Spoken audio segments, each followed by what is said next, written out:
Всем привет! Меня зовут Галина Артеменко, и сегодня мы будем готовить то, что готовить многие так боятся. Будем печь домашний хлеб. Но мой рецепт особенный, и он идеально подойдет всем тем, кто хочет наконец-таки перестать бояться работать с хлебным тестом. Впрочем, понравится этот рецепт и тем, кто обращается с хлебом уверенно. Он вам даст полноценно отдохнуть, расслабиться, получить вкуснейший хлеб, а тесто при этом все сделает само.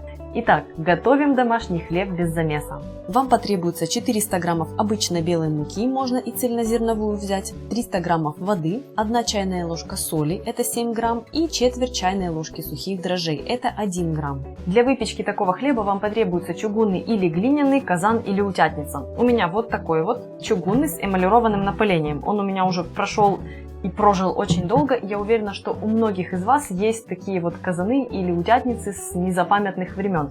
У меня с покрытием, у вас может быть без покрытия. Подойдет идеально.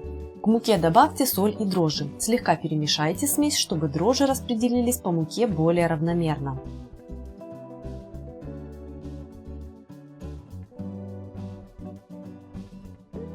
Влейте в муку воду и перемешайте тесто до исчезновения сухих комочков. Мука должна быть полностью увлажнена. Тесто будет непривычно влажным, как для хлеба. Больше муки не добавляйте.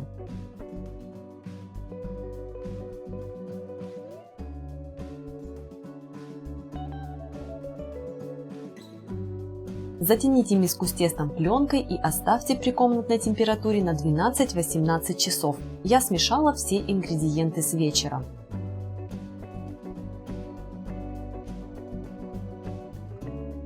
За время брожения тесто станет очень пышным, пронизанным тысячами пузырей. Пузыри должны выступить и на поверхности. Слегка перемешайте тесто и будем приступать к формовке. Тесто очень жидкое, непослушное, но мы приручим его при помощи приема растянуть-сложить.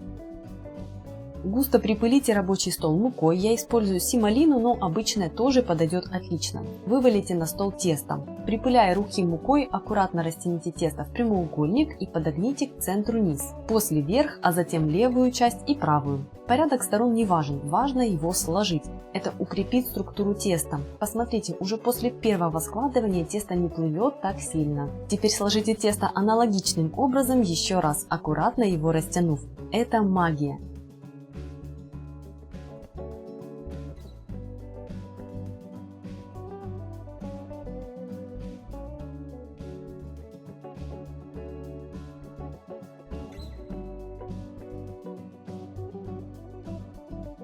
Тесто стало более упругим и уже не похоже на ту льющуюся массу, которой оно было после брожения. Переверните тесто и округлите его. Буханка готова отправляться на расстойку.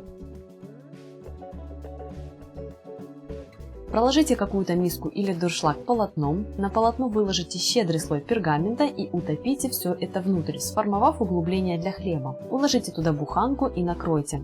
Отверстия и ткань будут отводить лишнюю влагу во время брожения, а запас пергамента облегчит отправку хлеба на выпечку и его извлечение из раскаленного казана. Оставьте тесто для подъема на 2 часа. Спустя 1 час с начала брожения включите разогреваться духовку до 250 градусов вместе с казаном и крышкой. После 2 часов брожения аккуратно переложите хлеб вместе с пергаментом внутрь казана. Накройте его крышкой и пеките в течение 20 минут. Через 20 минут крышку снимите и продолжите выпечку еще в течение 20 минут до румяного цвета.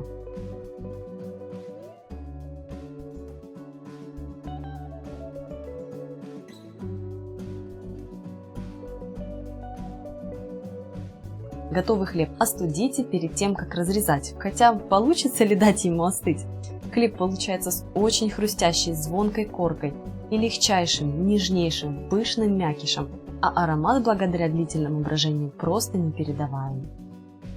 Вкусного вам хлеба, намажьте на него что-нибудь вкусное, например, мой идеальный печеночный паштет. Ссылку на рецепт я оставлю в описании под этим видео, заглядывайте.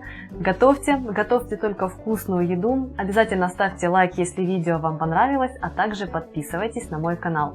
Меня зовут Галина Артеменко, и это «Жизнь вкусная».